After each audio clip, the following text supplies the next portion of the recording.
मित्रांनो, कृष्ण जन्माष्टमीच्या दिवशी देवघरात कायमची ठेवा ही वस्तू. तुमच्या घरात भरभराट येईल, पैसा येईल, सुख समृद्धी येईल. मित्रांनो, कृष्ण जन्माष्टमी. आता कृष्ण जन्माष्टमी केव्हा आहे? तर मित्रांनो, श्रावण महिना सुरू झालेला आहे आणि श्रावण महिना सुरू झाला म्हणजे हिंदू धर्माचे सर्व सणवार या महिन्यापासून सुरू होत असतात. तसाच एक सण, तसाच एक दिवस, तशीच एक तिथी म्हणजे कृष्ण जन्माष्टमीची तिथी. आता कृष्ण जन्माष्टमी आहे ती म्हणजे 26 ऑगस्ट 2024 वार सोमवारच्या दिवशी. हो मित्रांनो, श्रावणी सोमवारच्या दिवशीच कृष्ण जन्माष्टमी येत आहे.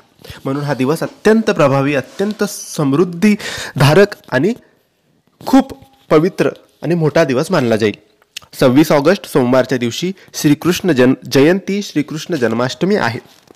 तर या दिवशी आपल्याला आपल्या देवघरात एक वस्तू ठेवायची आहे आणि ही वस्तू कायम स्वरूपी ठेवायची.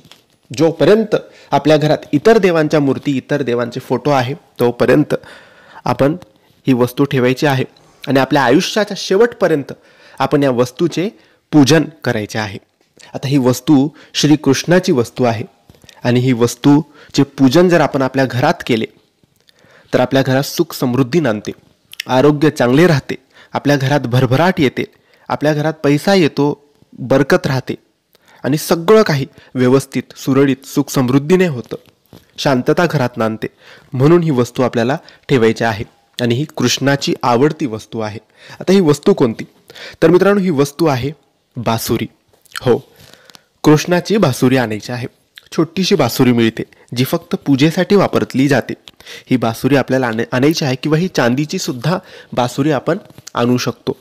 चांदीची जमेल तर चांदीची आणा, चांदीची नाही जमेल तर मग तुम्ही कोणतीही पूजा सामग्रीच्या दुकानातून किंवा ऑनलाईन तुम्ही ती बासुरी आणायची आहे, तुमच्या देवघरात ठेवायची आहे आणि दररोज इतर देवांच्या मूर्ती, फोटोप्रमाणे त्या बासुरीचे पूजन करायचे आहे. नक्की काही दिवसातच तुम्हाला लाभ होईल. बासुरीसोबतच आपण शंखसुद्धा ठेवू शकतो, जो सुद्धा कृष्णाचा आवडता आहे. मोरपीस ठेवू शकतो. अशा वस्तू ठेवल्या तर घरात सुख समृद्धी नांदते, कृष्ण महालक्ष्मी प्रसन्न राहते. पण बासुरी कृष्ण जन्माष्टमीच्या दिवशी तुम्ही अवश्य ठेवा.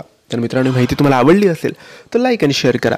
काही प्रश्न असतील तर कमेंट्सद्वारे विचारा आणि आमच्या चॅनलला सबस्क्राईब करायला विसरू नका. धन्यवाद.